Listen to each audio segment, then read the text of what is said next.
Grab your mug, coffee, or tea, and let's dive in. I'm Steve, and I'm here with Claire from the Auto Agentic team. We're about to explore something that's literally reshaping the entire automotive landscape as we speak. Thanks, Steve. I'm Claire, and we're talking about the most significant regulatory transformation the global auto industry has ever seen. When I say transformation, I mean we're witnessing governments across the world fundamentally rewriting the rules of the road. Auto Intelligence is produced by Auto Agentic AI. New episodes every Tuesday, Thursday, and Saturday. Today, we're diving deep into how new laws are shaping the global rollout of autonomous vehicles and zero-emission mandates. And honestly, the speed of change is staggering. It really is, Steve. Just look at what happened in May 2024. The UK passed the Automated Vehicles Act, and Transport Secretary Mark Harper called it, quote, a milestone moment for our self-driving industry, which has the potential to change the way we travel forever. That's not hyperbole.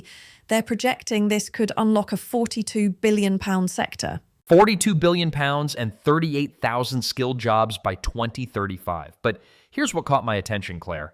They're not rushing this. The implementation timeline got pushed back to 2027, which tells me they're taking safety seriously. What did you make of their liability framework? That's the game changer right there, Steve. When a vehicle is operating in self-driving mode, the responsibility shifts completely from the individual user to the manufacturer, software developer, or operator. It's a fundamental legal shift that, well, it's designed to build public trust, but it also puts enormous pressure on the tech companies. And they need that trust. The YouGov poll showed 37% of Brits would feel very unsafe traveling in a car without a driver. But companies like Wave just secured over $1 billion in investment, and Uber's Andrew McDonald said they're ready to launch robo-taxis in the UK as soon as the regulatory environment is ready. Which brings us to this fascinating contrast with what's happening across the Channel in Europe, Steve. The EU is taking a completely different approach. They're laser-focused on emissions rather than autonomy. 2025 is their big year for CO2 targets. Right, and these aren't gentle nudges, Claire. We're talking about average emissions dropping below 93.6 grams per kilometer for passenger cars. That's a 19% reduction from 2024. For light commercial vehicles, it's 154 grams per kilometer. Miss those targets and you're looking at fines that could reach hundreds of millions of euros. The penalty structure is brutal. €95 for every gram per kilometre over the target, multiplied by the number of cars sold. So if you miss by 5 grams and sell 100,000 cars, that's €47.5 million right there. But here's where it gets interesting, Steve. The Commission just introduced some flexibility. The 3-year averaging window from 2025 to 2027. Ursula von der Leyen said, the targets stay the same. They have to fulfill the targets, but it means more breathing space for industry. Volkswagen's Oliver Blume called it a pragmatic approach that does not impact CO2 reduction while providing car makers with flexibility. And the market is responding. In January 2025, battery electric vehicles hit 15% of new EU registrations, up from 10.9% a year earlier. But what's really fascinating is that hybrid electric vehicles surged to nearly 35%. They're actually the most popular choice now among EU car buyers. Meanwhile, petrol and diesel dropped to 39.4% from 48.7%. The transition is happening, but it's not without challenges. Overall new car registrations in the EU actually declined by 2.6% in January. Which brings us to the absolute powerhouse in this space, China. I mean, Steve, the numbers coming out of China are they're staggering. 12.87 million NEV units sold in 2024, accounting for 40.9% of all vehicle sales. And December alone, 1.6 million NEVs sold. That was the 4th consecutive month of record highs, with a 34% year-on-year increase. But what really struck me, Claire, was the infrastructure investment. By the end of 2024, China had 12.82 million charging points. A 49% increase from the previous year. They added 4.22 million new charging points in 2024 alone. That's one charging point for every 2.7 NEVs on the road. The scale is unprecedented. And it's not just about the numbers. It's about the ecosystem approach.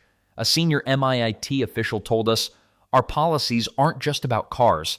They're about building entire ecosystems from battery recycling to smart grid integration. They're targeting BEVs as the mainstream by 2035. The geographic concentration is interesting too, Steve. Guangdong, Zhejiang, Jiangsu, Shanghai, and Beijing together account for 69% of the country's total charging network. It's very much focused on the economically developed regions first. Now contrast that with the US approach, which is, well, it's uniquely American. You've got this fascinating mix of federal voluntarism and really assertive state-level mandates. NHTSA's AV STEP program is completely voluntary. Manufacturers can submit their safety cases and potentially get exemptions from certain federal motor vehicle safety standards, but there's no requirement to participate. It's very much about encouraging innovation while maintaining oversight. But then you have California with Governor Newsom's executive order requiring all new passenger vehicles sold in the state to be zero emission by 2035. He framed it as both environmental and economic. This is the most impactful step our state can take to fight climate change. And transportation accounts for more than 50% of California's greenhouse gas emissions, so this isn't just symbolic. But the patchwork nature creates real challenges for manufacturers trying to deploy technology across state lines. Japan's taking yet another approach, very incremental, very safety-focused. They revised their road traffic law in April 2023 to allow Level 4 self-driving cars, but only under strict conditions and established routes. The permit system requires operators to submit detailed plans to prefectural police, designate remote oversight personnel, and implement robust cybersecurity measures. They're starting with specific use cases like the 7-seater electric carts in Eheiji, Fukui Prefecture. You're listening to Auto Intelligence, brought to you by Auto Agentic, the platform transforming automotive retail with intelligent, human-centered AI. Now back to today's topic. Australia's developing their automated vehicle safety law, which should be implemented by 2026. They're taking a Commonwealth law approach after extensive consultation. The AVSL will regulate automated driving system entities, holding them responsible for safe operation throughout the vehicle lifecycle. It's built around 3 pillars: first supply regulation, in-service oversight, and coordination with state and territory road rules. What's fascinating, Claire, is how different these regulatory approaches are. Yet they're all responding to the same fundamental shifts. The UK is betting big on becoming an AV hub. The EU is using emissions targets to force electrification. China is building massive infrastructure to support their NEV revolution. And each approach creates different competitive advantages, Steve. The UK's liability clarity could attract AV companies. The EU's strict emissions standards are forcing innovation in electric powertrains. China's scale and infrastructure investment is creating the world's largest testbed for NEV technology. But there are real challenges, too. Public trust remains a huge issue, not just in the UK, but globally. The technology providers are pushing boundaries, but consumers are still wary. Building that trust requires not just good technology, but effective regulation and clear liability frameworks. And then there's the economic impact. We're talking about massive job creation, 38,000 in the UK alone, but also potential displacement in traditional automotive sectors. The transition has to be managed carefully. The environmental stakes are enormous, too. The EU's CO2 targets, California's ZEV mandate, China's BEV ambitions, they're all designed to reduce greenhouse gas emissions and improve air quality. This isn't just about cars, it's about meeting global climate goals. What strikes me is the speed of regulatory adaptation. Governments are having to write rules for technologies that are still evolving. The UK's staged implementation, the EU's 3-year averaging window, China's ecosystem approach, they're all trying to balance innovation with safety and environmental goals. And the industry is responding. Companies like Wave securing billion-dollar investments, Uber ready to launch robotaxis, Volkswagen welcoming regulatory flexibility. There's real momentum building. But fragmentation remains a challenge. Manufacturers have to develop region-specific compliance strategies, adapt to shifting timelines, manage regulatory uncertainty. It's creating both opportunities and headaches. The competition between regulatory models is interesting, though. It's driving innovation and accelerating adoption of cleaner, safer mobility solutions. Each region is essentially testing different approaches to the same fundamental challenges. And the technology providers are playing a crucial role in shaping the regulatory agenda. They're not just responding to rules, they're actively engaging with regulators to ensure safety, transparency, and consumer protection remain at the forefront. Looking ahead, Claire, What do you think are the key factors that will determine success in this new regulatory landscape? I think it comes down to three things, Steve: regulatory agility, technological innovation, and public trust. The regions and companies that can navigate complex regulations, harness emerging technologies, and build consumer confidence will shape the automotive landscape for decades. And the stakes couldn't be higher. We're talking about a fundamental transformation of how people and goods move around the world. The regulatory frameworks being established now will determine whether that transformation happens safely, efficiently, and equitably. What's your take on the timeline? Are we looking at gradual evolution or rapid disruption? I think it's both, depending on the region and technology.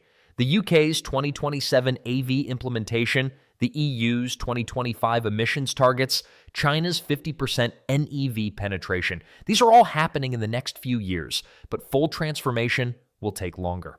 The infrastructure piece is crucial too. China's charging network expansion, the UK's AV testing corridors, the EU's emissions monitoring systems, the physical and digital infrastructure has to keep pace with the regulatory frameworks. And let's not forget the human element.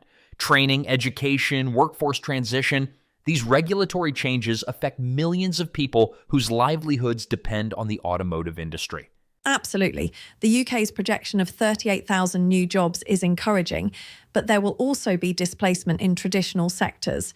The regulatory frameworks need to address that transition. What really struck me about this research is how interconnected everything is becoming. It's not just about cars anymore. It's about energy systems, urban planning, digital infrastructure, international trade. The China example really illustrates that, Steve. Their NEV policies are integrated with their energy strategy, their manufacturing goals, their technology development plans.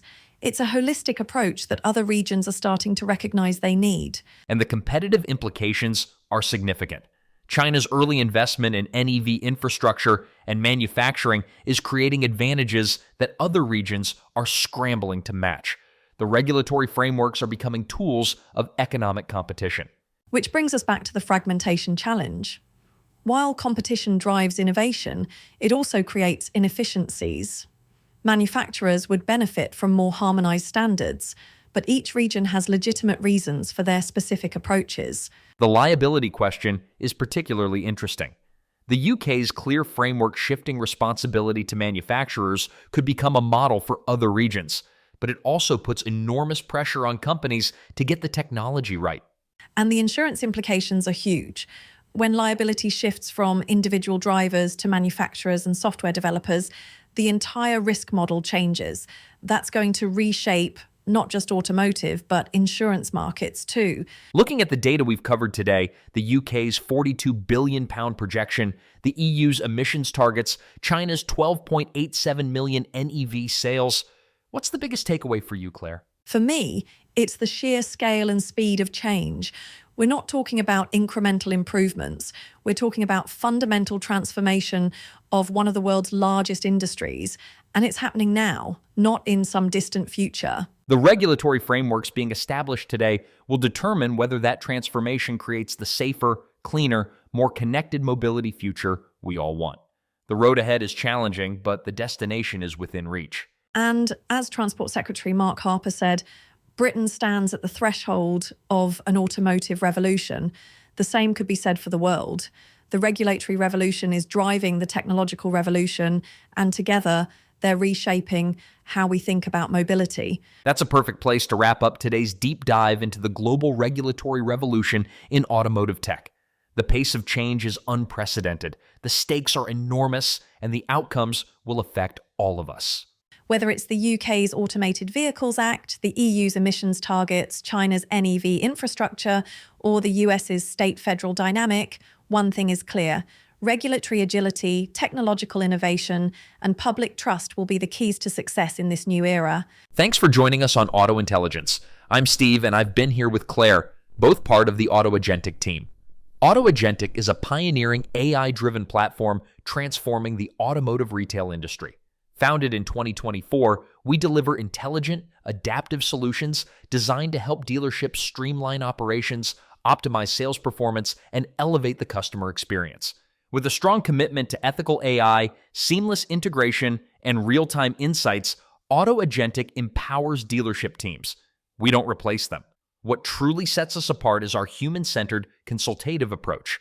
We're LLM agnostic, deeply trained on the nuances of the automotive industry, and we partner closely with OEMs and dealer groups to ensure AI implementation is practical, effective, and aligned with real-world goals. Because true agentic AI isn't just about automation, it's about strategic thinking, collaborative planning, and operational integration. That's why we're known as the most human AI company in automotive retail. We don't just deliver tech, we deliver trusted guidance. This episode was produced by the team at Auto Agentic. Learn more at autoagentic.ai. Until next time, have a wonderful day.